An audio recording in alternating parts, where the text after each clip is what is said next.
Hello, and welcome to our series of podcasts on listening strategies for French immersion students produced by the faculty at the Official Languages and Bilingualism Institute of the University of Ottawa. This podcast is part of a series to help you improve your listening strategies and provide practical hints on note-taking in the context of academic courses in your second language. Podcast 2, Preparing for the Lecture. This podcast will help you by providing you with tips on how to prepare for the lecture. This is probably the most crucial component of successful academic listening. By preparing for the lecture in advance, you reduce the demands that will be made on your short-term memory during the lecture, which will free you up to take more careful and detailed notes. What are some of the tips that can help me prepare for a lecture? Well, you can start preparing even before you come to class.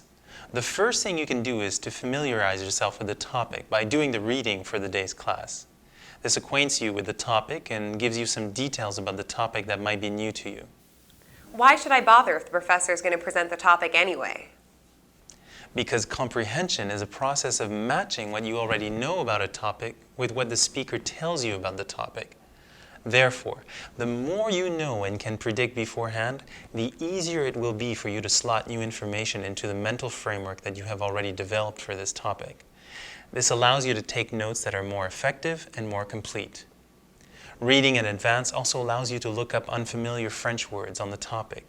Once again, knowing what these words mean before class begins to allow you to recognize these words when the professor uses them. Instead of wasting time during the lecture trying to figure out what unfamiliar words mean, your mind is free to focus on further details and to write more complete notes so you can continue to follow along with greater attention as the professor lectures. Preparation before class allows you to identify in advance what the main points are likely to be. It may even be helpful to actually write out some of these main points before the lecture as a guide for your listening. You can then monitor or check your comprehension during the lecture against these points. The next podcast, Monitoring and Problem Solving, gives you more information on what to do during the lecture.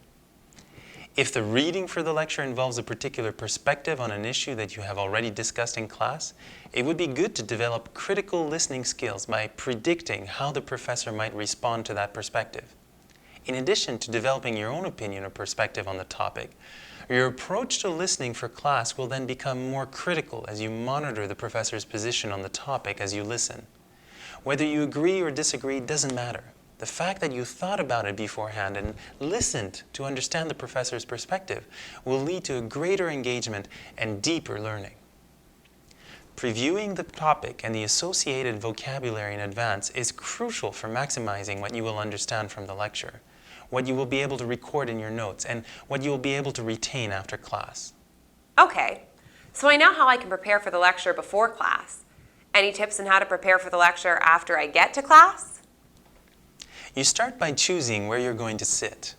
Noisy areas with bad lighting are not conducive to attentive listening.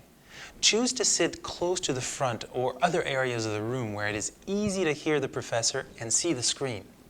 Setting the right conditions for directing your attention, free from distractions, is a hallmark of the skillful listener.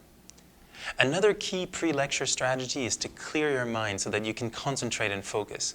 As difficult as it may sometimes be, you need to let go of thoughts about last night's movie or tonight's party. This frees your mind to focus on the lecture, your questions, and meaningful note-taking. Okay, now what should I look for once the professor has started the lecture?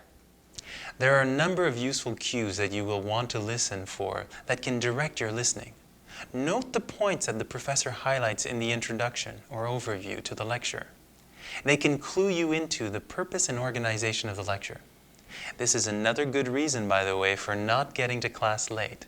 Knowing of the purpose of the lecture helps you prepare for what you should pay attention to. There may also be information about how the lecture will relate to an assignment or an exam. Pay attention also to how the professor relates the new topic to earlier lectures. This is important information about how this topic fits in with what has gone before and what is yet to come. The professor may begin by summarizing the previous lecture, providing a valuable opportunity for you to compare the summary with your notes on that lecture. Before continuing with the new lecture, the professor may ask if there are any questions relating to the previous lecture. This is the time for you to ask for clarification about important points from earlier lectures, if you need to. The professor may also state how many parts are in the lecture. This allows you to develop a brief outline against which you can check your notes after the lecture. Sometimes the professor defines key terms. Check these against the new words you prepared for the day's class. If a word is still unclear, now is the appropriate time to ask. In conclusion, preparing for the lecture allows you to be a proactive listener who can focus and who knows what to listen for. It does require a significant amount of preparation before class. However, when you set yourself up for the lecture as discussed in this podcast, you are setting yourself up for success. Thank you for listening to this podcast on effective listening strategies, brought to you by the faculty at the Official Languages and Bilingualism Institute of the University of Ottawa.